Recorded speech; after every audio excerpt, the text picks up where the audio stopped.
Okay, so we can start. Good evening, everyone. Thank you for joining us here in person and to all of you online. My name is Filippo Cervelli. I am a senior lecturer in modern Japanese literature and popular culture here at SOAS. And as our chair of the Japan Center, Fabio Ghighi, is currently away, I am serving as acting chair of the Japan Research Center, and I will be chairing tonight's event. I am very happy to be joined here today by Jon Mitchell, who will be talking us through his wonderful book, recently published, Why Are We in Okinawa? A few words about Jon before I leave the floor to him. Jon is an investigative journalist based in Japan and recipient of the Foreign Correspondents Club of Japan's Freedom of the Press Lifetime Achievement Award. He's an expert in the US Freedom of Information Act, and his scoops often top the front pages and TV news in Japan. And they have featured in reports both for the US Congress and elsewhere. He is the author of 4 acclaimed Japanese books about Okinawa. In 2021, his first English book, Poisoning the Pacific, the US military secret dumping of plutonium, chemical weapons, and Agent Orange, was a winner in the Society of Environmental Journalists Annual Awards. In 2023, he received Japan's most prestigious journalism prize, the Ishibashi Tanzan Memorial Journalism Award for Public Service. In 2019, Okinawa International University's library made public the Jon Mitchell Collection, a 5,500-page database of reports obtained via the US Freedom of Information Act from the CIA, Department of Defense, and State Department. Jon has also donated key reports to Okinawa Prefectural Archives, George Washington University's Okinawa Collection, and the University of Hawaii Studies Okinawa Freedom of Information Act Collection. So this is a non-exhaustive list of all the wonderful achievements that Jon has garnered in his journalistic activity. He has won a lot of prestigious awards, and I am very happy and honored to have him tonight with us to talk about his book. So without further ado, I leave the floor to you, Jon. I will just a few housekeeping rules. So after the talk, of course, we will have some time devoted to Q&As. From the audience in person and from the chat. So those who are following us on the chat, feel free to post your questions as soon as they come up in your head, and we will answer them later. So thank you, Jon, and I leave the floor to you.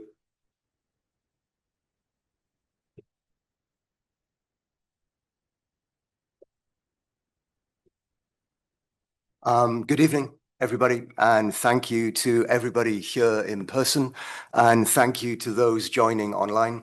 I see we have people from Hawaii, we have people from Boston, people from New York, so thank you to everybody for joining face-to-face and via Zoom as well. My sincere thanks to the SOAS Japan Research Center and Professor Filippo Cervelli for hosting this event. It really is an honor to be here with you today. My name is Jon Mitchell. I'm a journalist with the newspaper Okinawa Times, and I've been reporting about Okinawa since around about 2009. Okinawa is a small place. It's smaller than Dorset in the United Kingdom, but it is host to 31 American military bases. These bases, they do not need to follow Japanese laws. But they do need to follow American laws. And one of those laws is the Freedom of Information Act. So as a journalist, the main tool of my trade is FOIA, the Freedom of Information Act. This law allows anybody, anywhere in the world, to request documents from the American government. Over the years, I've used FOIA to investigate environmental contamination, unreported crimes, and aircraft accidents in Okinawa. These investigations, they've helped sick American veterans to receive money from their government for chemical exposure. And also my reporting prompted the Japanese government to introduce water standards for forever chemicals, aka PFAS. So when I file a FOIA request, some agencies are reluctant to respond. And in particular, the CIA is notoriously difficult to wrestle information from.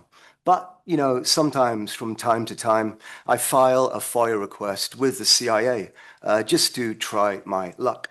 And in 2017, I received something quite unexpected. It was a 60-page CIA report, and the title of the report was Understanding Base Politics in Okinawa. It was not written for the public. It was written for American policymakers, and it was really recent. The date of that report was 2012.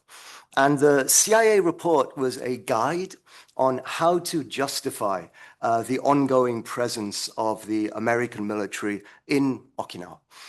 It analyzed Okinawan culture and history, and it offered advice on how to manipulate Okinawan public opinion to make people more willing to accept the bases in their prefecture. In that same series, the CIA produced guides on Syria and Afghanistan, and I think that really signals just how much of a threat the American military, the American government, sees Okinawan resistance to the presence of the bases there. When we were reading that CIA guide, me, my colleagues, and when we published it, the readers of our newspaper, two things really surprised us. Number one was when it came to Okinawans' feeling of anger about the bases, the CIA blamed the Japanese government entirely. The CIA wrote, Tokyo can be tone deaf to the narratives and historical events that have shaped Okinawan attitudes. And secondly, the CIA glosses over the crimes, the accidents, and the human rights violations committed by the American military in Okinawa during the past 80 years. So that report, it really was one of the reasons which prompted me to write this book. Why Are We in Okinawa? A History of Violence. I wanted to explore how both the United States and Japan have exploited Okinawa. And I wanted to put Okinawans' voices front and center. Also, I wanted to show how Okinawans have developed one of the most resilient and one of the most creative resistance movements on the planet. The book deals with quite a long time frame. The book deals with 170 years. But in tonight's talk, I would like to guide you through a much shorter section. First of all, I'll be talking about an era in the mid-1950s, and Okinawan people remember this era as the time of bayonets and bulldozers. This is when military land seizures sparked organized resistance in Okinawa for the first time. Throughout the 60s, Okinawans continued to resist. And this resistance, it grew so strong that Tokyo and Washington, they were forced to revert Okinawa back to Japanese control. But even after 1972, even after reversion, the bases remained in Okinawa. And to understand why the bases are still there, we need to step back a little bit, and we need to understand about discrimination against Okinawans. Discrimination against Okinawans has a long and dark history in mainland Japan. And today, nowhere is that discrimination more clear than in Oura Bay, in northern Okinawa. It's one of the most beautifully biodiverse places on the planet, but today Tokyo and Washington are planning to landfill a new base in Oura Bay. They say that the new base is needed to deter aggression from China and North Korea. So towards the end of my talk, I'd like to briefly dissect that argument, and then I'll finish with an explanation of what makes Okinawans' decades of nonviolent resistance so very unique and inspirational.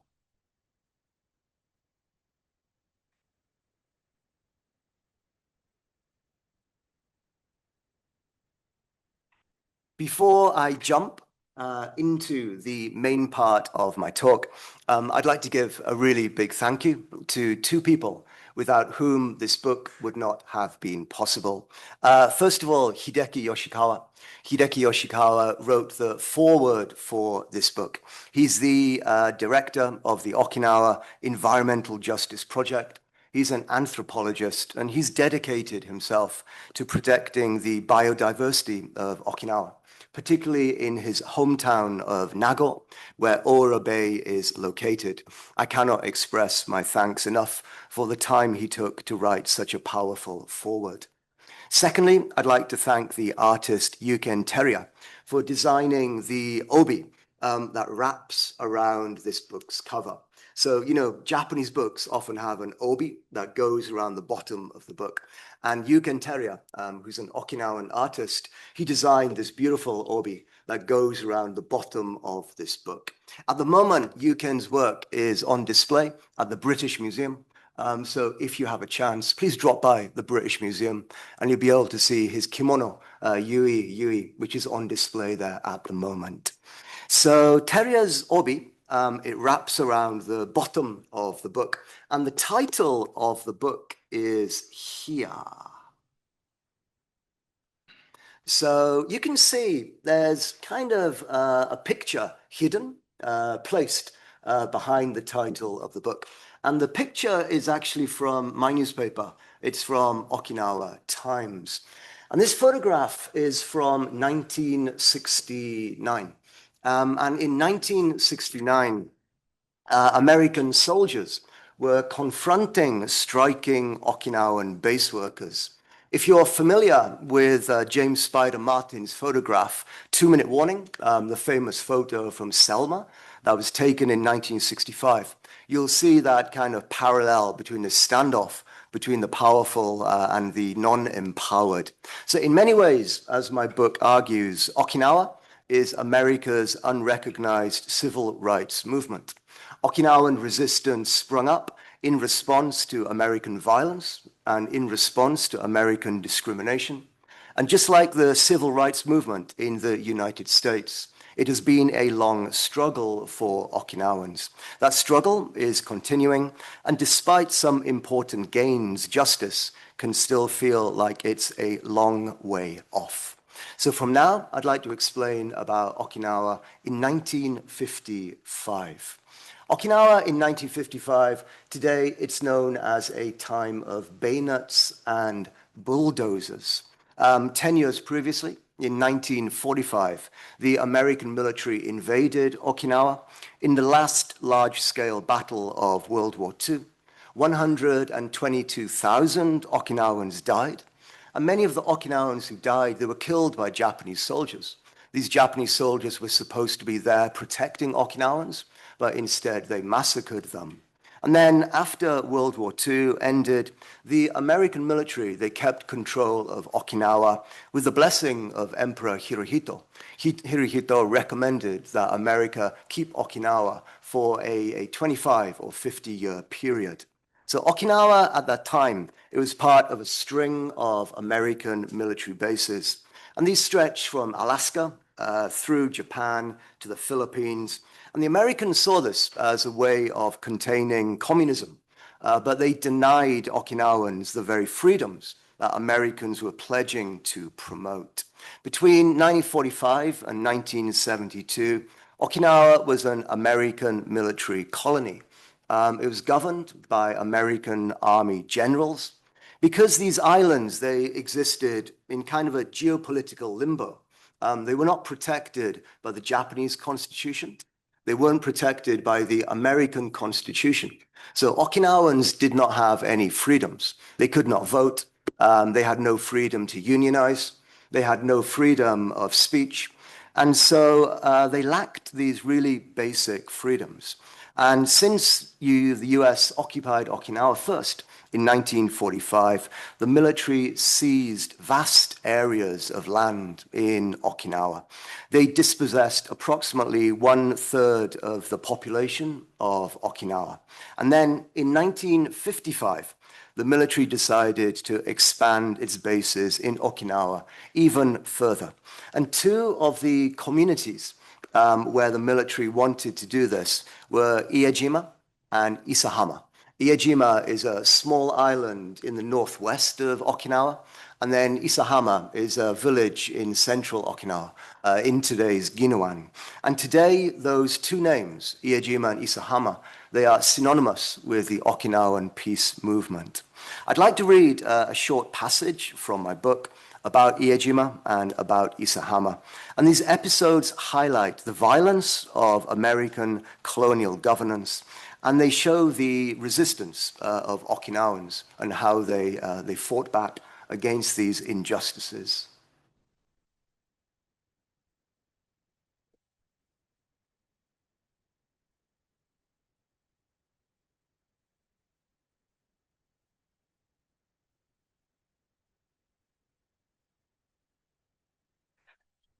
On Iejima Island, the army planned the construction of an air-to-surface bombing range, primarily for dropping dummy nuclear weapons.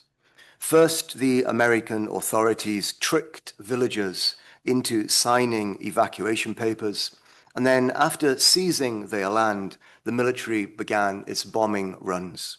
Soon, the army decided to expand the range, but this time the landowners had cottoned on to their tricks, and they began to organize. They were led by Ahagon Shoko, who came to be known as the Gandhi of Okinawa. Ahagon was a firm believer in nonviolent resistance, and he created guidelines with his neighbors for their negotiations with the military. When talking to American soldiers, they ought to do so with love in your heart and doing your best to be reasonable. They should adopt the attitude of teaching and leading young children. The American military, though, they were not interested in listening. On 11th of March 1955, an army landing craft deployed 300 troops onto Iejima's shore. Let me just repeat, this is 1955, 10 years after the end of World War II. When that landing craft dropped off the troops, they were confronted by villagers. The lead officer announced the island had been captured by the blood of American soldiers. The farmers had no authority, and now they had to evacuate. One resident who resisted was beaten and arrested. As soldiers proceeded to clear the village at bayonet point, they dragged a six-year-old girl from her bed, then bulldozed the residence. American troops marched into the home of a war widow, shouting, "Mama-san, give us a match." And then they stood around and they watched her building burn. Families begged the soldiers to cease their destruction, but officers thrust money into their hands, forced them to stamp their family seals onto receipts, then took photographs to fake their acquiescence of receiving compensation. To draw attention to American abuses, Iejima's farmers traveled to the main island, where they held what they called a March of Beggars, based on the principle that to beg is shameful, but stealing land is more shameful. The farmers walked the length of Okinawa, explaining about the injustices occurring on Iejima. Upon their return to their home island, the farmers found their land off limits, forcing them to live in hovels hammered together by scraps of wood provided by the military. The islanders grew sick from malnutrition and skin diseases. With their farmland occupied and no alternative to survive, villagers turned to a lethal new harvest. They collected the scrap metal from the bombs dropped by the military. Farmers were killed and injured when they were struck by shells or bullets, or the ordnance they were attempting to disarm exploded. Further south, in Isahama, the military announced it needed more land again to expand the bases. In return, the military offered to provide financial support for 200 days only. Female villagers, many of whom had lost their husbands in the war, they refused to surrender their homes, so they organized a suarikomi, a sit-in against these sieges. On the same day that the army moved against Iejima, American troops entered Isahama. The troops dragged away villagers attempting to block their equipment, And during the struggles, villagers hoisted a flag. It's this flag here. And that slogan on the flag, it says, money is for 1 year, land is for 10,000 years. And then, as now, that slogan, it really captures the relationship of Okinawans to their land. It's where generations are born, it's where generations farm, and where generations are interned in their family tombs. 4 months later, in July 1955, American troops returned to Isahama to seize more farms. This time, they attacked from the land and the sea. They tore down houses with bulldozers. Simultaneously, soldiers inundated fields with sand and seawater from a dredger that was anchored offshore. Among the crowds bearing witness to the destruction was an American missionary. He was an outspoken critic of the US occupation. And describing Isahama, he wrote, on July 1955, I saw a village die. With it died the hopes of the people who had lived there. So 1955 was the year when Okinawans experienced unfathomable trauma throughout the year. As official policy, American forces initiated land seizures, and at the same time, troops carried out attacks against Okinawan civilians, but often they escaped justice due to impunity from local laws. So this combination of abuses committed at a structural and individual level, it sparked large-scale organized opposition. Okinawans built grassroots nonviolent resistance with widespread participation led by charismatic leaders. Those peaceful tactics, they were born of necessity. Unarmed farmers stood no chance of defeating soldiers from the most powerful military on the planet, but also they stem from absolute pacifism, a rejection of the violence that they'd experienced during the Battle of Okinawa. The resistance of Ahagon Shoko and his fellow islanders on the March of Beggars, and the pride of Isahama's women and their slogan, money's for 1 year, land is for 10,000 years, they're still well remembered in Okinawa. In mainland Japan, most people have never heard of Isahama. They've never heard of Ahagon Shoko or Iejima.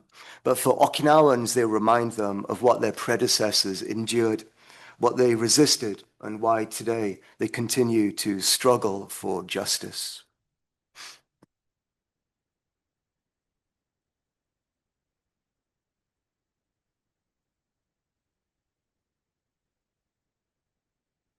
So the protests at Iejima and Isahama, they grew into what became known as the all-island struggle, the Shimagurumi Toso.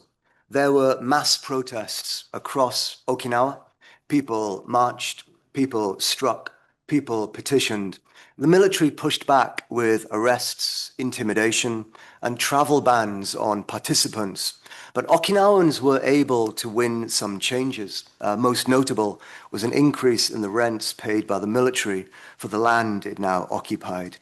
From those initial protests in the 1950s, in the coming years into the 60s, Okinawan resistance coalesced, and it developed into a mass movement demanding that Okinawa be reverted to Japanese control.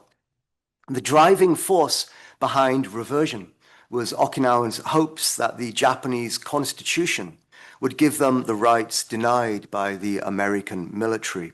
Especially Okinawans hoped that reversion to Japan would shatter the American bases in their communities. The reversion movement was supported by Okinawans from all social classes.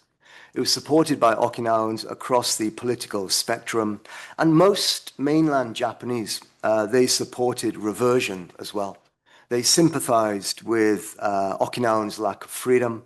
They saw Okinawa as Japan's sovereign territory, and they mourned the 66,000 Japanese troops who had died there during World War II. In the 60s, as Okinawans were struggling for reversion, America used Okinawa as its main launchpad for the war in Vietnam. There were tens of thousands of American troops stationed in Okinawa at that time. And there were pockets of support for Okinawans from some of these Americans. At the time, the Black Panther Party had a strong presence among military personnel. And the Panthers, they saw parallels between African American and Okinawan struggles for liberation. Also, Jane Fonda and Donald Sutherland, they visited Okinawa in 1971, and during their Free the Army tour, they joined a strike of Okinawan base workers. So again, during this period, Okinawans were able to achieve some notable victories during this period. And I'd like to read just a short excerpt about one such victory in the rainforests of northern Okinawa. Already, the American military had tested Agent Orange in the northern forest of Okinawa. And the American military, they created a fake Vietnamese village. And they used to pay Okinawans $1 a day to act as Vietnamese peasants during these war games in the village up north in the Yambaru. But in 1970, there was this beautiful moment of resistance. And this is what happened at that time. In 1970, the Marine Corps was attempting to build a new artillery range in Kunigami village. They wanted to fire shells at a hillside, a source of drinking water and home to rare flora and fauna. Some 600 Okinawans, including the local mayor and school students, they mobilized to protest. Clambering over barbed wire, the adults occupied the launch site and the target, and they raised flags and lit fires to signal their presence. The protests forced the military to abandon its plans to build the artillery range. What makes that victory so notable and so beautiful is this here. So in 2009, the village officially erected this large stone monument to commemorate the victory against the US Marine Corps. It's a compelling symbol of how Okinawan society champions civil disobedience and how Okinawan society remembers its victories. I think you'd be hard-pressed to find this kind of commemoration in mainland Japan. So by 1972, Okinawan protest had grown so strong that Washington and Tokyo worried that the safety of the bases was at risk. So America and Japan, they returned Okinawa to Japanese control. At the time, the Japanese government promised Okinawans. They made this promise, which is called Hondonami. And Hondonami means that the number of bases in Okinawa would be proportionate to mainland Japan. So probably that would mean that in Okinawa, there would only be 3 or 4 bases. But Japan broke the promise. Although some of the bases were closed, many of them remained. And actually, the Japanese government requested to the American government to keep the bases in Okinawa. And as a result, today, there are 31 American bases in Okinawa. And these bases are 70% of the American military presence in Japan, even though Okinawa is less than 1% of Japan's land mass. This over-concentration of the bases concentrates the military problems in Okinawa: the noise, the crime, the environmental contamination. This year is 2026, but last year, 2025, military crime was the highest in 2 decades in Okinawa. This is not a historical problem.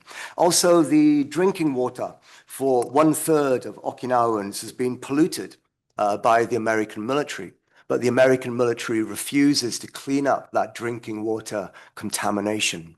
So in the past decades, there have been moments where the US military considered withdrawing troops from Okinawa, but the Japanese government stepped in, and the Japanese government asked America to keep the bases in Okinawa.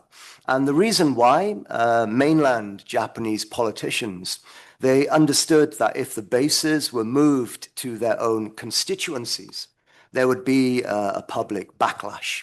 NIMBYism stands for not in my backyard. It's common everywhere in the world, but NIMBYism for the American bases runs much deeper. Japan has always treated Okinawa differently, at best with neglect and at worst as a national sacrifice zone.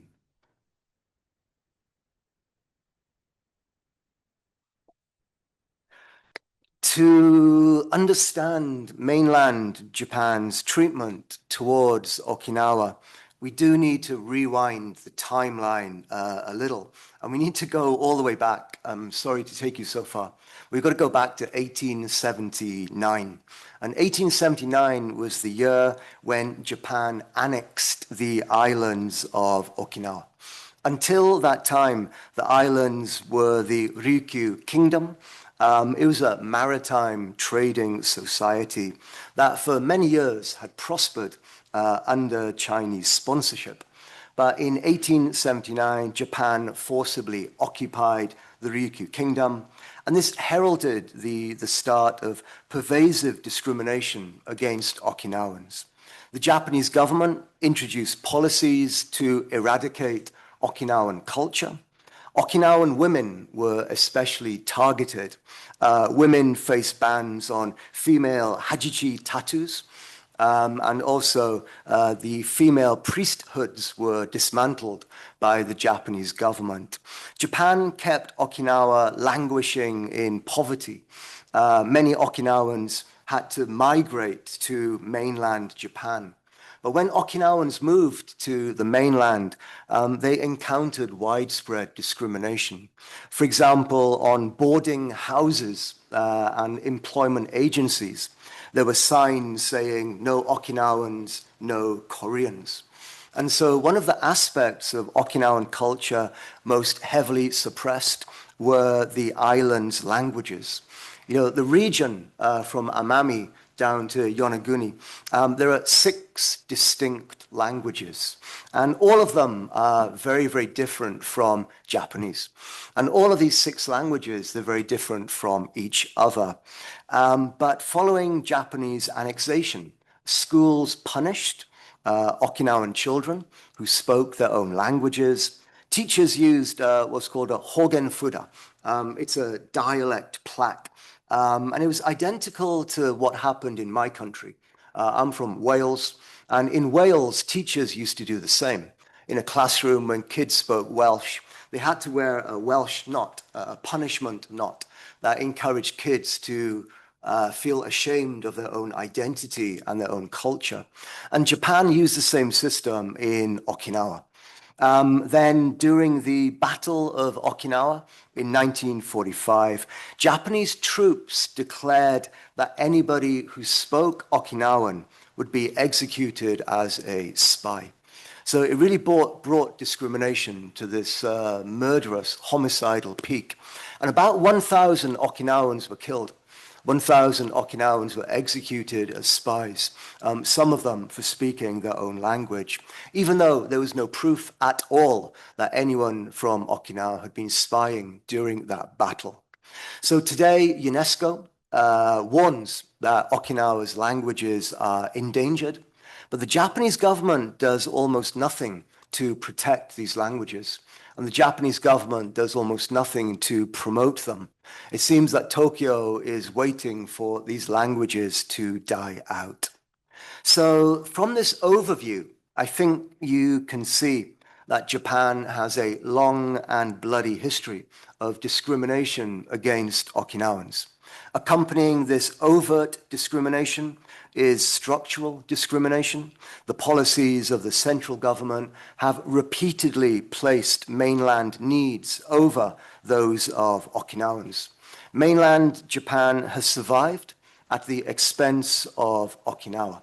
Whether it's, you can see what happened in 1945, when the mainland sacrificed Okinawa to delay the invasion of mainland Japan, or 1952, where the Japanese government agreed to cut Okinawa away from the mainland for 27 years. As a result, Okinawans suffered under American colonialism. Or even today, where current policies, they invest money into the islands, but it just washes back to the mainland via the construction companies. Today, Okinawans are the poorest people in Japan. And one of the biggest impediments to economic growth is the 31 military bases. These bases, they take up 15% of the main island of Okinawa, but they only give back about 5% to the economy. Most experts, they think the damage caused by the bases is about 1 trillion yen. Arasaki Moriteru is an Okinawan historian who I respect a lot. He said that structural discrimination, it's a fundamental pillar in Japan-US relations. The oppression of Okinawa is this glue that binds together the US-Japan alliance. The US subjugates Japan, which in turn subjugates Okinawa. And for me, I think there's no clearer proof of this double mistreatment of Okinawans than what's happening here in Ora Bay. Ora Bay in northern Okinawa.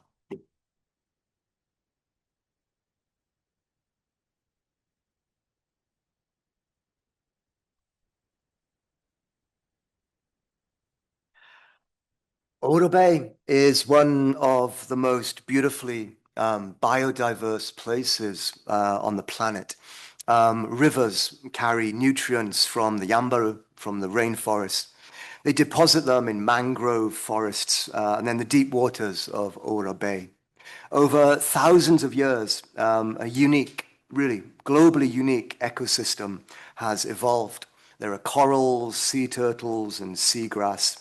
And one of the most endangered inhabitants is the dugong. The dugong is this beautiful sea mammal. It's a relative of the Florida manatee. And the dugong, it holds a sacred place in the island's indigenous religions. In the 1960s, the American military, they wanted to build a base atop Ora Bay, but it was too expensive. At that time, it was an American colony. America would have needed to pay that money. But now, 6 decades later, America has resurrected that plan. Why have they done it? Because we Japanese taxpayers, we're going to pay for that new base. And it's going to cost about $8 billion to landfill Ora Bay. Since the American and Japanese governments announced construction of the base, Okinawans have expressed their opposition by every peaceful means possible. Okinawans have said no via referendums. They've said no via the courts. And they've maintained one of the world's longest non-violent resistant movements. And I'd like to read just a short passage about how Okinawan resistance plays out on the ground in front of the construction site of this new base. Outside the entrance to the construction of the new base, Okinawans put their bodies on the line to protect Ora Bay. Every morning, protesters of all ages and all walks of life blocked government trucks from delivering rocks and concrete. Some days saw hundreds of demonstrators, while other days saw dozens. But one permanent fixture was Yamashiro Hiroji, head of the Okinawa Peace Movement Center. Yamashiro was born into a farming family. His father had been a child soldier, wounded in the Battle of Okinawa, and his mother survived the US invasion of Tinian, too traumatized to talk about her experiences. Now, in 2016, every morning in rain or sun, Yamashiro orchestrated the battle to save Ora Bay. And I'd like to just show you how beautiful Ora Bay is. So you can see this is the headland in the background, and just the bay is this most beautiful, beautiful turquoise blue. And so every morning, Yamashiro orchestrated the battle to save Oro Bay. Wrapped in his trademark powder blue poncho, he directed demonstrators on where to place themselves for maximum disruption and how to minimize injuries when the riot police moved in. First, he issued the instructions in the Okinawan language, followed by Japanese to enable demonstrators from mainland Japan to understand. At around 5 a.m., the first of the government trucks would approach the site. So Yamashiro linked arms with those around him. He led chants of Save the Sea, Stop Construction, and sometimes he launched into a spontaneous rendition of the reversion era anthem, Okinawa Okaise, Return Okinawa. Then the Japanese police would pour out from their riot vans. Many of the police were brought from mainland Japan in the hope that they would be less sympathetic to the demonstrators. As elderly Okinawans confronted the police, they recounted their experiences of World War II. They described how the last uniformed mainlanders to come had been Imperial Japanese Army soldiers who had murdered Okinawans.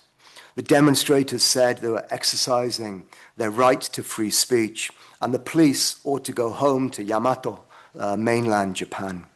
Most of the officers were unswayed by the appeals.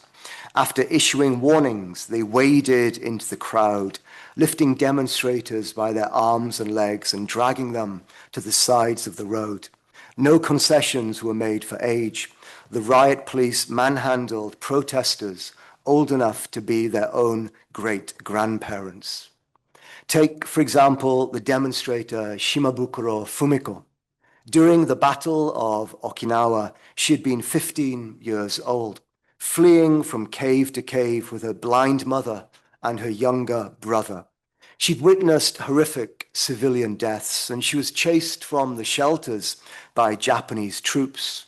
Towards the end of the battle, she hid in a trench when American soldiers used a flamethrower to clear the occupants. She was severely burned. At that point, Shimabukuro surrendered. After the Battle of Okinawa, there were no jobs in Okinawa. So Fumiko, Miss Shimabukuro, she got a job as a maid working on the bases, but she quit in protest at American aggression in the Vietnam War. So at the age of 85, she used to demonstrate outside the base. Shimabukuro used to be a stalwart of the protests to save Oro Bay. But Japanese police, they showed Shimabukuro no leniency. Once, while she was attempting to block a truck, she was knocked unconscious and hospitalized. But upon recovering from her injuries, she returned to the protests, and she was welcomed back with a standing ovation by the other demonstrators. So Shimabukuro was one of dozens of demonstrators injured by the police in a war of attrition that played out daily. Okinawan defiance to the Japanese government, it enraged many Japanese nationalists.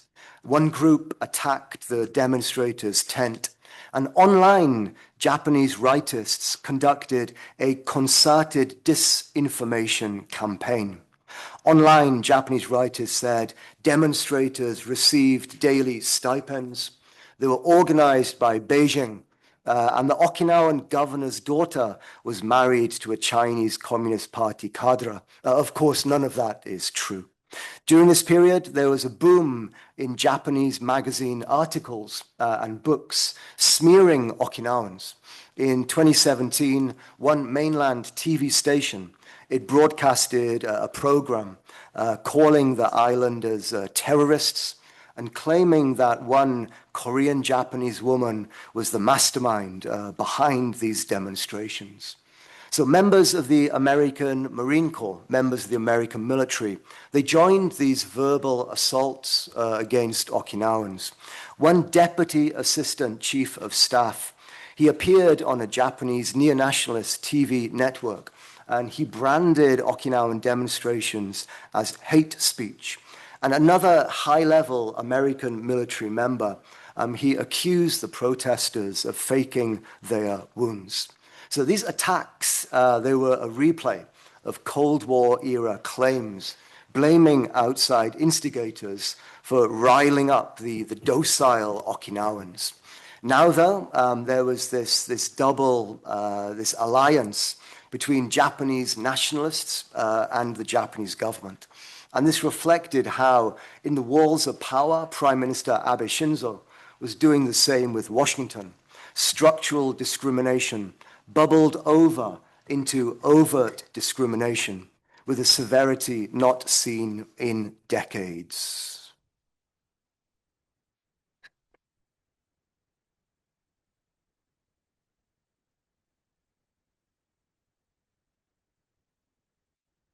After this base is built, the American military, they promised to return another base, which is Futenma Air Station, in the middle of Ginowan City.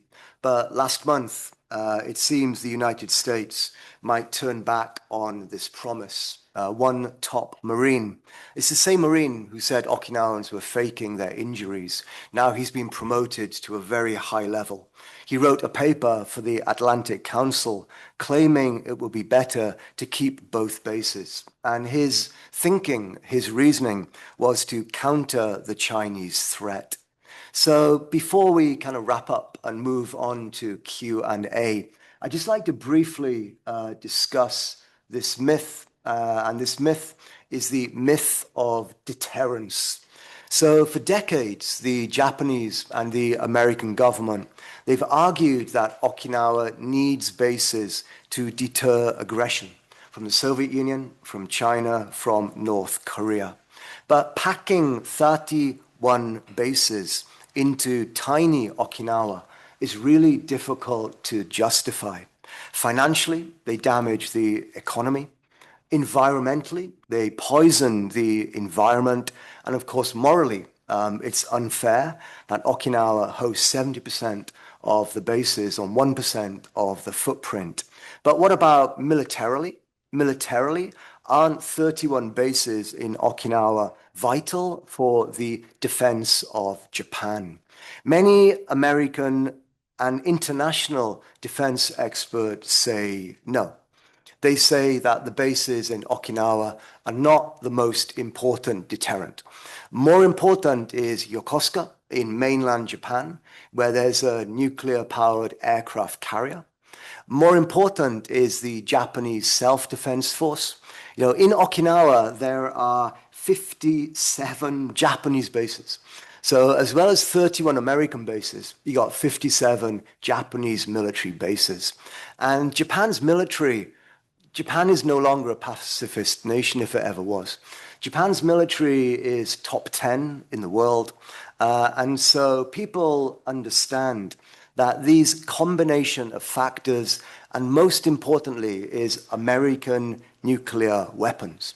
This is the main deterrence to any country threatening Japan. So most experts, they say that 30 bases packed into Okinawa, they're not a deterrent. Actually, they're a magnet. It's very easy, just one tactical strike landing in Okinawa would eradicate not only hundreds of thousands of Okinawans, but it would render the bases unusable. Okinawa, like all of Japan, is based in an earthquake area. So just one tsunami or one earthquake would make all of those bases unusable. So most experts, they say, you should not put all your eggs in one basket. You should not put 31 military bases into that tiny, tiny space. So we now know why Japan pushes the bases there. Japan pushes the bases there because they are not accepted in mainland Japan. But what about for America? Why does America keep the bases in Okinawa? Which is, of course, the title of the book, Why Are We in Okinawa? First of all, it's about, they're not there to defend Japan. They are there to launch attacks around the globe. So America has used its Okinawa bases to launch attacks in Vietnam, in Laos, Cambodia, in Iraq, in Afghanistan. Secondly, the American military sees Okinawa as one big training area. So the military uses Okinawa for jungle and urban training, for parachuting, for air-to-ground bombing, including using depleted uranium. This training would not necessarily be allowed in the United States. In the United States, local communities complain, and the Pentagon listens, and they pull back that training. But America knows that it can ignore Okinawan protests. So first of all, we've got number one, it's a launch pad for wars around the world. Number two, it's for training. And number three, the biggest reason is money. In Japan, we Japanese taxpayers, we pay about 75% of the cost of stationing American troops in Japan. And that's almost double what South Korea pays. Plus, the Japanese government pays billions and billions of dollars for American military equipment. War is a racket, and Japanese taxpayers pick up the tab, and Okinawans are the ones who face the burden of that militarism in their islands. But against that backdrop, against the backdrop of American and Japanese double oppression of Okinawa, Okinawans continue to resist both Japan and Okinawa continues to resist the United States. Sometimes this resistance resembles the 1955 protests, which I described earlier. Okinawans march, Okinawans petition, Okinawans conduct suarikomi sit-ins. And Okinawan resistance, it encompasses this creativity, which is as varied as it is inspirational. One of the forms has always been music. Young Okinawans, like many marginalized people, they started using hip hop and rap to fight back against the occupation. Comedy too. You've got to understand in Britain, comedy and satire is a part of political critique. But in mainland Japan, that critique doesn't exist. You turn on TV and there's very little political comedy or satire in the mainstream. But in Okinawa, comedy is a really important tool to oppose oppression. The most famous comedy troupe or group is called Owarai Beigun Kichi, which is laughing at the American bases. And they're so popular. These comedians, they do tours around Okinawa and they play to sell out venues. And they perform these skits lampooning life near the bases. They make jokes about the noise, they make jokes about environmental contamination. One of their mascots is actually a barrel of Agent Orange, a talking barrel of Agent Orange. And one of their best known routines, it features a fake shopping TV salesman, and he tries to sell the bases back to Japan. And it's a really powerful skit that makes you realize that the bases are there only because Japan forces them to be in Okinawa. Humor, too, permeates the work of Okinawa's most famous artists. Yuken Teria, the artist who designed this obi wrap. In 2018, he staged this beautiful reenactment. And it was a reenactment of Okinawa's most famous riot, the 1970 Koza riot. In the actual version, Okinawans destroyed dozens of American cars. It was Okinawa's largest anti-American riot. But Yuken made this beautifully creative version. And he had two teams of 10 Okinawans, and they flipped and rolled these cars in a competition. And while they were flipping them, people were throwing brightly colored powder. It was almost like this Indian Holi festival celebrating Okinawan resistance. If you have a chance to see it, please search for it online, please. Okinawa's most famous photographer is Ishikawa Mao. And in the 1970s, Mao-san worked in Basetown bars, taking photos of GIs and female bar staff. And she documented the bases for decades. Then in 2013, she embarked upon her magnum opus. And Ishikawa Mao's magnum opus is called The Great Ryukyu Photo Scroll. And it recreates these moments from Japanese and American mistreatment of Okinawans. And for exhibitions, Mao, she prints dozens of these huge, huge photographs onto this massive scroll, and she wraps it around the venue. It's kind of more than 100 meters in length, and it wraps the venue and visitors in centuries of Okinawans' humor, pain, and unstoppable resistance.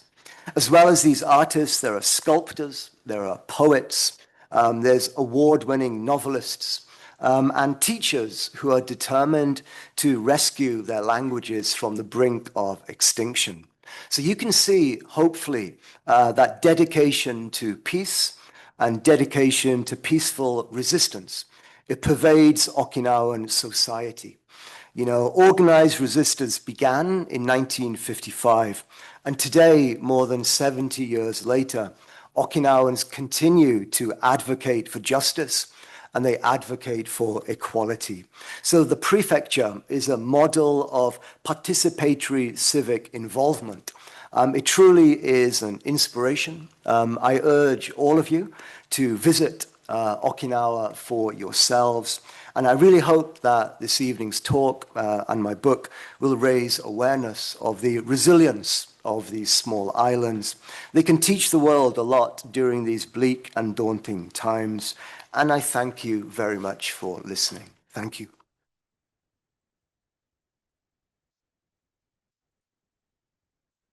I have to do an obligatory plug at this point. SOAS does not allow book sales on site. Also, Bloomsbury, my publisher, would not send anyone to sell books.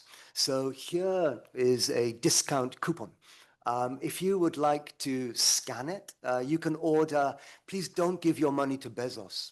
This is directly from the Bloomsbury homepage, and you can get a 20% discount if you put the code and if you buy it directly from Bloomsbury. If you buy it, of course, I can't sign it or write a message, but I did bring some message cards. So if you want to buy it, I can sign a message card and give it to you. Then you can stick it in your book when it's delivered. But I do have to give that obligatory sales point, please. Thank you. Thank you very much, John. It was fascinating. Thank you.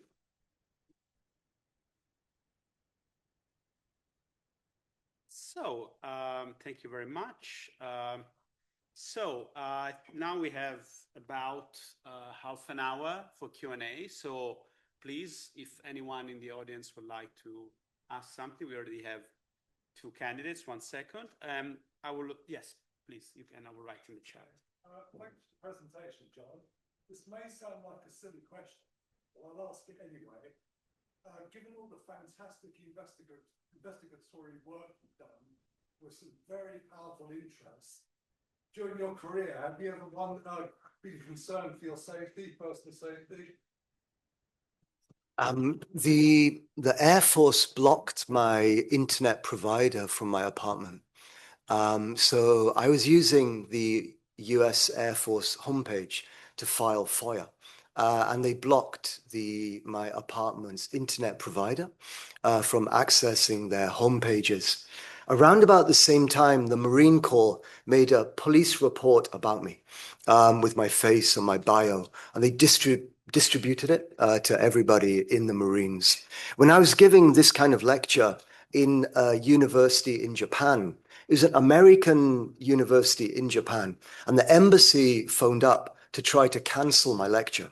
So the American embassy phoned the American university and they said, "We don't like Mitchell's style of journalism. Please reconsider." The university refused, but the embassy said, "Okay, please give us the opportunity to give a counter lecture in the following week."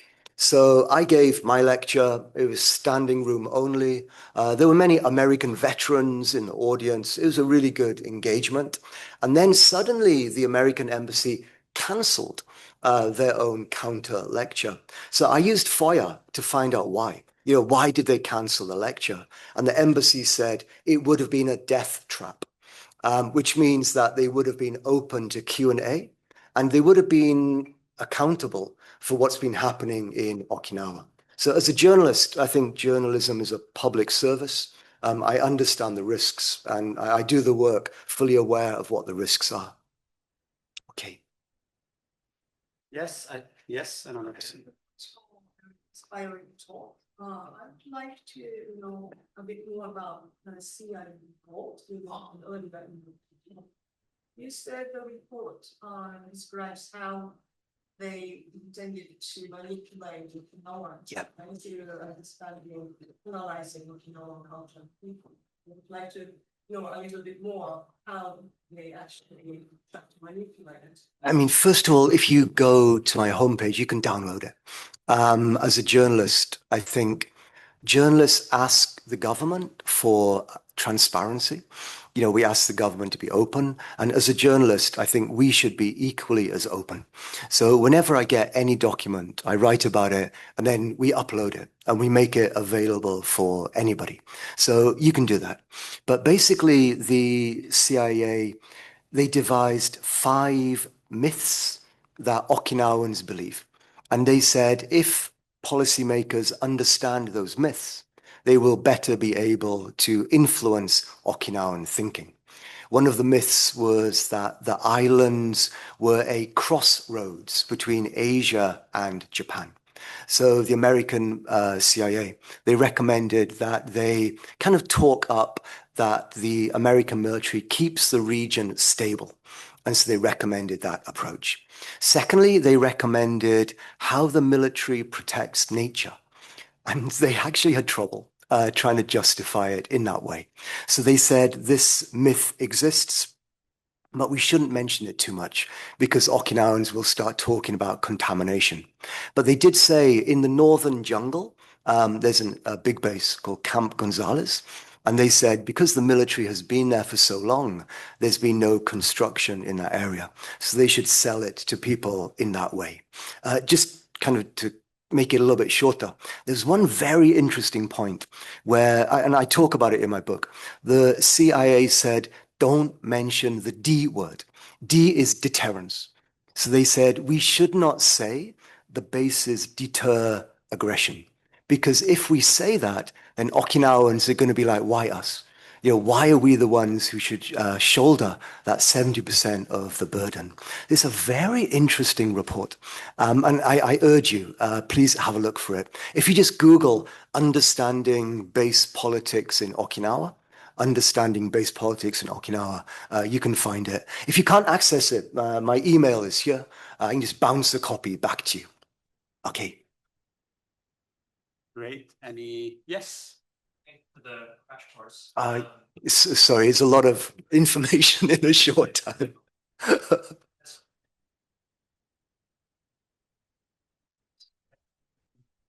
Reading about resistance movements in Okinawa.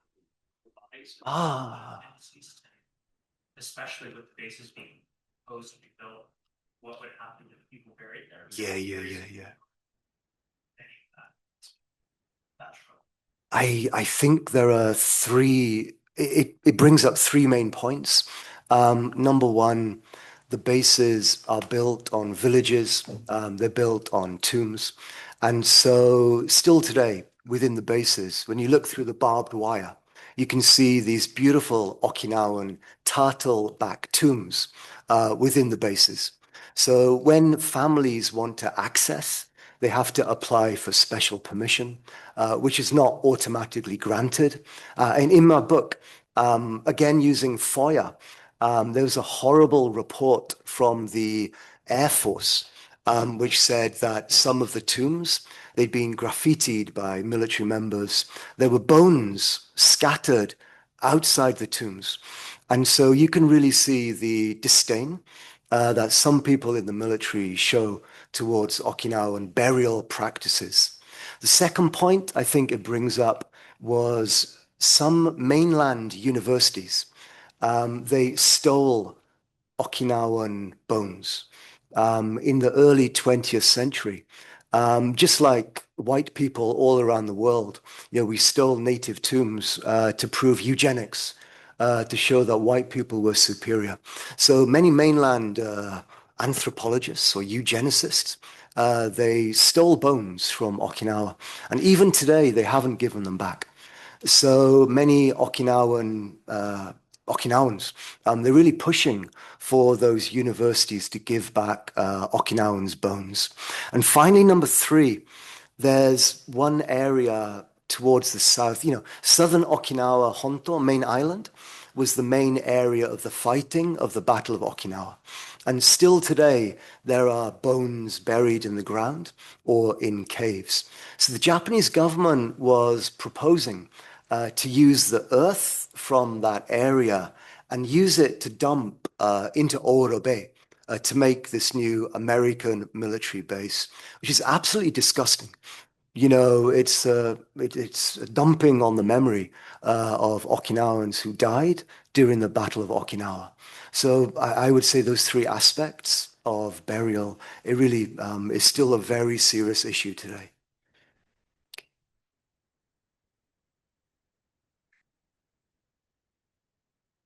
Okay, so while you ruminate on other questions, we will get to answer a few online.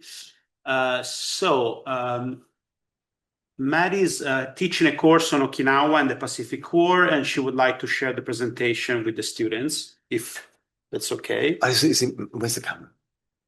I think it catches you from there. So Maddie, if you can see, yeah, of course. And if you want me to send you the script, just let me know.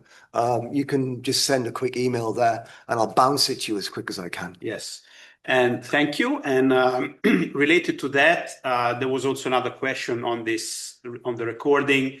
The recording of the talk will also be uploaded to the JRC channel on YouTube. So you will find that if you need some time. Another one, also gratitude, John. Sorry. Can you expand on other expressions of continuing colonization of Ryukyu, particularly cultural genocide and appropriation, in the context of Japanese settler colonialism and the appropriation of indigenous Ryukyuan history, identity, culture, and in contemporary Japan? Solidarity and aloha from Hawaii, free Okinawa, and wait.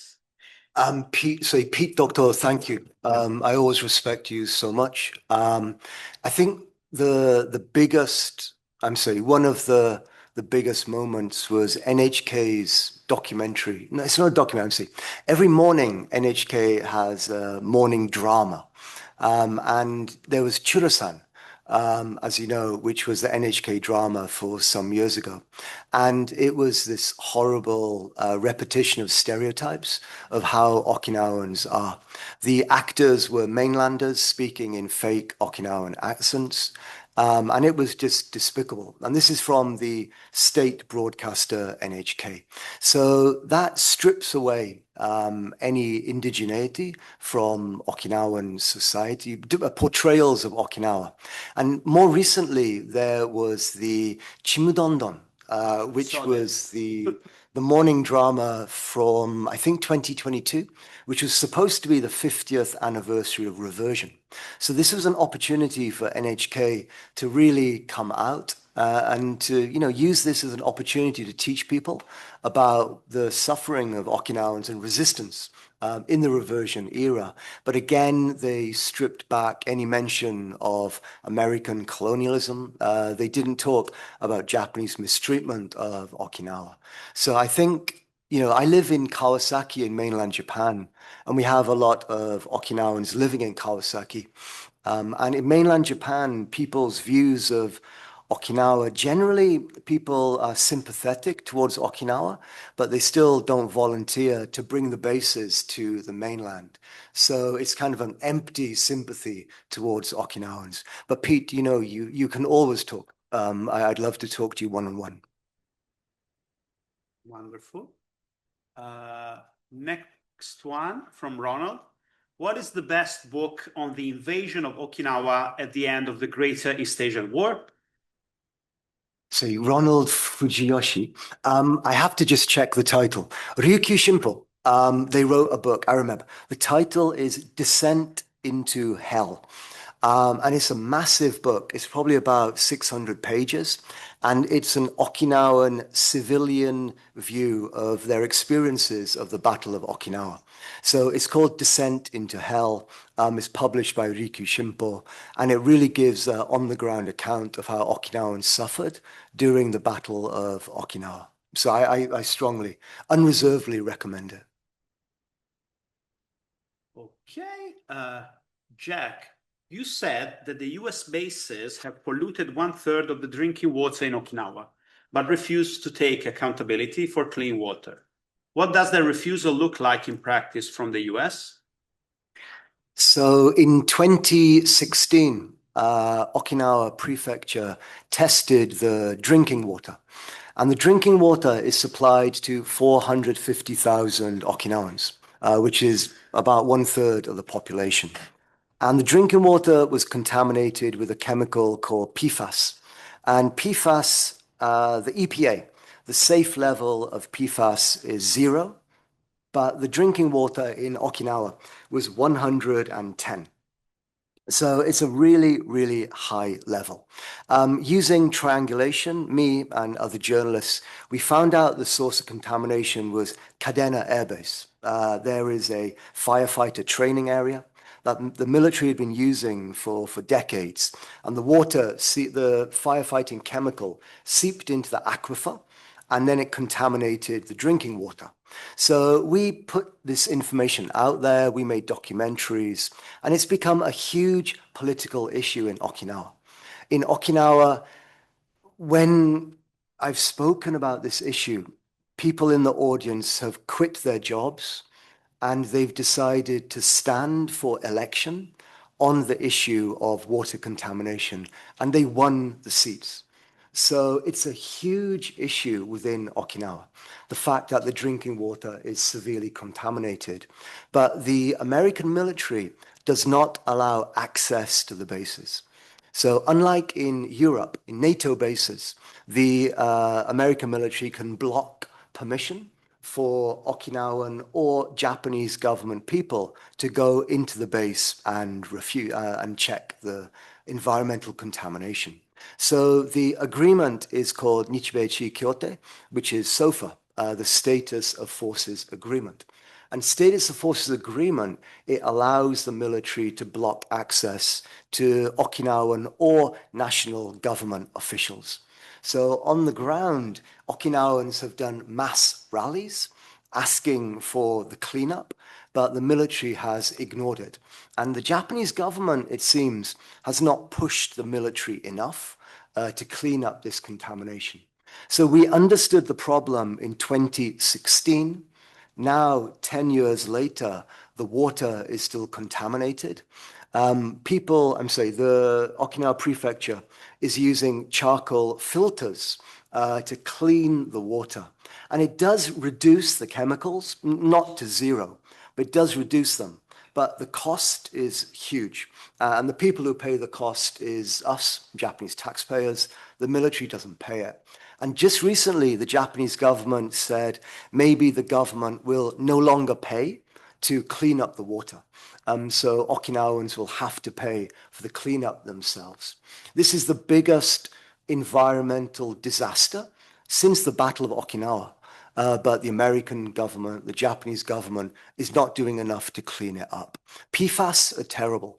You know, PFAS are a chemical that's used in firefighting foam, but also is used in frying pans. It's used on water treatment sprays. But the main use in Okinawa is firefighting chemicals. So when the military trains with these chemicals, it goes into the aquifer and it's contaminated the drinking water for more than 1/3 of the population. Thank you. There's another comment by Janice, which I think is related. So congratulations for your work exposing the truth about how the military has destroyed the environment, but not been accountable. So can you spend a few words as to why I think you also already answered that a bit. So to be fair to the military, the Japan-US Status of Forces Agreement was signed in 1960. In 1960, we did not understand how humans damage the environment. This was before we understood global warming. It's before we understood about Love Canal, the dioxin poisoning in America. So the current Status of Forces Agreement was signed 66 years ago, but it's never been updated. So it's an anachronism. It does not contain the human knowledge about how humans damage the environment. So it needs to be updated, and it needs to be updated immediately, because Okinawans bearing the burden of the bases, they bear the burdens of the failure of SOFA, of the Status of Forces Agreement. So that's the kindness, giving the American military a little bit of leeway in that explanation. But in reality, the American military is the largest polluter on the planet. They use more fossil fuels than any other organization. They sprayed millions of gallons of Agent Orange in Vietnam. They use depleted uranium in Fallujah. And because Okinawa has been a base for these wars, Okinawa has suffered the same contamination. So Okinawa has depleted uranium contamination from training during the Gulf War. Okinawa has dioxin from burying Agent Orange during the Vietnam War. So every time America goes to war overseas, Okinawa suffers because the chemicals that are used in those wars are stored, they're buried, they're dumped in Okinawa. And even today, the bases in Okinawa, they're still contaminated with Vietnam War chemicals. So in 2018, the Marines checked the base soil for contamination, and it was still contaminated with chemicals brought back from the Vietnam War in the 60s. So you can see for Okinawans, warfare and the danger of war is almost utmost in their minds, whether it's unexploded ordnance from World War II, which will take another 100 years to clean up, whether it's chemical contamination from more recent wars. Okinawans always have to face that fear of environmental contamination in their islands. Thank you. There's another question. Is the 75% of the US base costs paid by Japanese taxpayers figure applying for residents of Okinawa Prefecture or for all Japanese taxpayers? All Japanese taxpayers, their tax money goes towards funding the US military presence in Japan. Great. Then, thank you for your excellent presentation and for publishing the book. That's from Hideki Yoshikawa. Could you share your understanding, based on your experience as an English-speaking journalist, of the challenges the Okinawan people face in their resistance to the US military due to language differences? I mean, this comes to racism, where many people in the American military, they look down on Okinawans. One top American diplomat called Okinawans lazy. He called Okinawans masters of manipulation. When you look at the Marine Corps training for Marines arriving in Okinawa, they say that Okinawans only care about money. Okinawans only protest to get more money from the Japanese government. So at the heart, it's about discrimination. It's how the American military looks down on Japan and doubly looks down on Okinawa. So for Okinawan journalists, it's quite difficult to get information from the military. I shouldn't give away my techniques too much, but whenever I write to the military, I always use very polite British English. I always try to drop in OUR spelling, where would it be OR in America? And American FOIA personnel, they do tend to respond to that. So I try to be polite, I try to be persistent, and I really understand that FOIA is a human right freedom of information is one of the United Nations human rights. So I really call upon that American tradition of respecting human rights when I approach them. In university, my major was American history. And so I try to draw upon that knowledge when I deal with the American military. 99% of American military are good. 99% of people are good anywhere, wherever you go. But it's just the 1% who are not very, very good. So for Okinawan journalists, it's a double obstacle. There might be a language obstacle.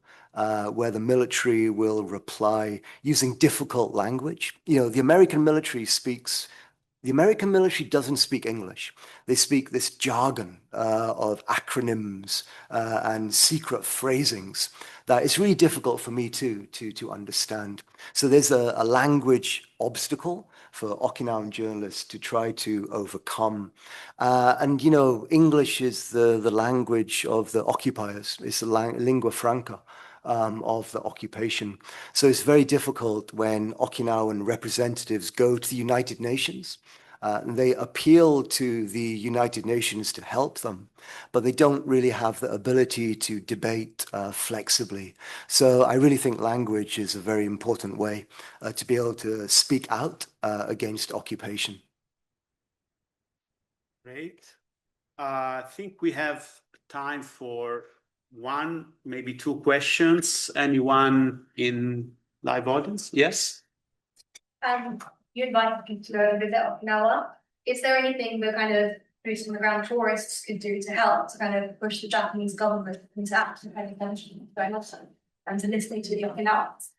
Okinawa has a wonderful tradition of peace tours, whereby Okinawans lead tours either to the battle sites in the south or to the areas of central where the bases mainly are. They take people to Kadena and Futenma to see the noise and the problems that people have to live with. And then in the north, Okinawans take people to Orobe, to Takai, to see for themselves what's happening. And Okinawa is so different from mainland Japan, where museums, they really celebrate Okinawan resistance. So in Naha, in the capital, there's Fukutsukan, which is dedicated to Kamijiro Sinaga, who is the outspoken leader of the peace movement in the 1960s and 70s. So throughout Okinawa, there are all of these moments to engage with this history of resistance. And I kind of designed the final chapter as a tour guide for people. So the final chapter takes people from the north down through the middle to the south, then the outlying islands, just to explain, if you go to Okinawa today, what can you learn and how can you support people who are dedicated to this resistance? I know they started doing that in Sapporo because obviously Ainu became very popular. So now in museums there you can learn a bit of the language and you can go and visit. And because it's become so popular with the tourists, the Japanese government is now investing in it and kind of pushing it a bit more. But would there be something similar happening at Okinawa? It doesn't happen, but Gaiatsu is really powerful. Gaiatsu means pressure from the outside. So if you wrote to MOFA, the Ministry of Foreign Affairs, and if you ask them that, then they might feel a little bit of pressure to do that. Again, if you email me, I'm happy to put you in touch personally with people who could teach you the Okinawan language and teach you how to speak it. We need an Okinawan Golden Kamuy. Basically, I think. What's Golden Kamuy? The manga on the Ainu, basically, which propelled in recent times propelled Ainu language and Ainu culture to the global eye. So I guess that has a lot to do with the propagation and popularization of Ainu languages. So they need to come up with an Okinawan equivalent, I guess.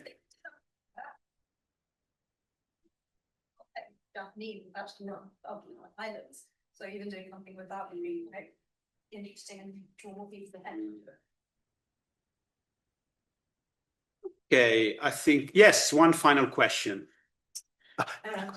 John, thank you so much. And then we Okinawans are so grateful for your work, especially it's so hard to our voice to reach, you know, in an international world because Japanese language tradition, the way they treat us is really very hard to deal with our issues continuing for more than 150 years.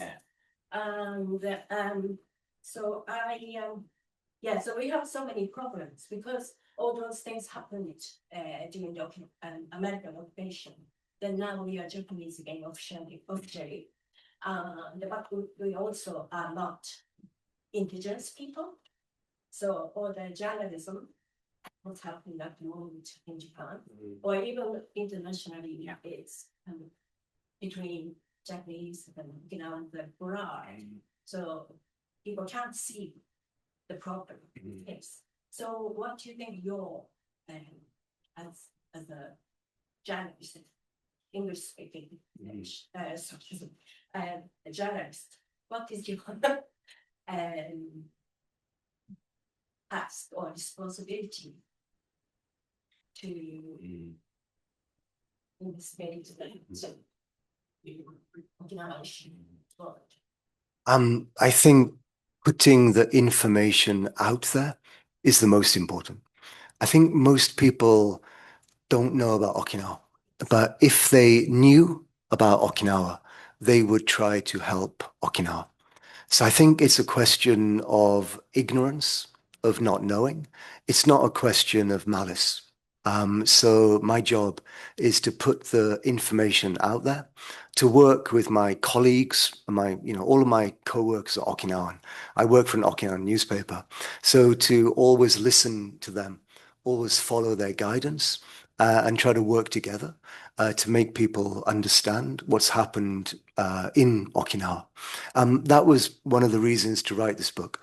It's the first book to bring a historical analysis using Okinawan historians, plus my own research to really show what's been happening in the English language, because I don't think there exists a book like this, that people have a full picture of just how badly Okinawa has been exploited from the 19th century into the 21st century.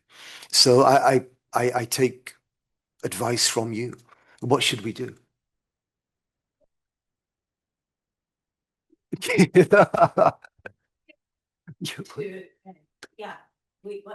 Only way we have is to reach international world, the world, rather than just talking to Japanese government, because Japanese government is not really taking our issues seriously. We supposed to be like even in Okinawa, people try to forget about past, and then we want to be Japanese, and we are not indigenous. Was on Japanese Okinawa Times a few days ago. So only way is to reach the world. Yep. I think. Yeah, I think so. Really. So go around the Japanese government, go around the American government. I try to let people know. But this is one reason I decided to launch the book here in Britain, in a third country, rather than in Japan or in the United States, because I really believe building solidarity and awareness is one way that we can make things better and make people understand what's happened. Thanks. Okay, just one final quick question. Can we follow Okinawan newspaper? Can we follow the Okinawa Times on social media? Yeah, of course you can. It's just the Okinawa Times on Twitter, or Okinawa Times on Blue Sky. Also, they're on Facebook. And if you just Google Okinawa Times, you'll be able to find it easily online. We do English pages, especially in environmental issues. And just this is the logo. I don't know if you can see. It's kind of this bright blue logo. So whenever you see this, you can know it's this newspaper. So please try to find it online. I think Facebook, it's everywhere. It's quite a large presence. We were founded in 1947 or 1948. So, you know, we've been going for more than 80 years as a newspaper. So you can see the newspaper everywhere online. Okay, so I think this is all we have time for. So please join me again in thanking Jon for the wonderful presentation. Thank you. It was a pleasure. Thank you very, very, very much for coming. I really appreciate it. If you want to buy the book, please have a look here. If you want me to sign the insert, you can come here for maybe 10 minutes. I can sign it and give it to you, and I'm happy to help. Thank you very, very much. Thank you. So thank you all for joining us today in person, and to those of you online who share their appreciation and questions. So please follow us, the Japan Research Center at SOAS, our page and newsletter if you don't already doing so, because this is the best way to know about the events that we organize and we participate in. So watch this space, and thank you very much again.